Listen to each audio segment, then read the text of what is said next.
वाडा पंचायत समितीचे माजी सभापती योगेश मोहन गवा यांनी वाडा तहसीलदारांकडे दिनांक 25 ऑक्टोबर आणि 26 ऑक्टोबर रोजी झालेल्या अवकाळी पावसामुळे भात कापणी केलेल्या शेतकऱ्यांचे तत्काळ पंचनामे करून त्यांना योग्य ती नुकसान भरपाई मिळण्याबाबत निवेदन दिलेलं आहे।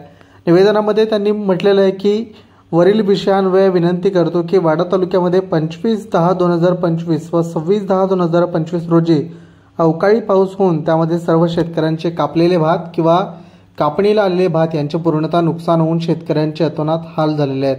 वर्षभराचा उदरनिर्वाह करण्याचा त्यांचा स्रोत पूर्णतः नुकसानीच्या तावडीत सापडलेला आहे। त्यामुळे शेतकऱ्यांचे पुढील भविष्य पूर्णतः शेतीवर अवलंबून असून आलेल्या या अवकाळी पावसामुळे शेतकऱ्यांचे नुकसान झालेले आहे। तरी महोदयांनी लवकरात लवकर झालेल्या नुकसानीचे पंचनामे करून शेतकऱ्यांना योग्य ती नुकसान भरपाई मिळावी यासाठी शासनाकडे अहवाल सादर करावा ही विनंती। धन्यवाद। अशाच नवीन अपडेट्ससाठी पाहत राहा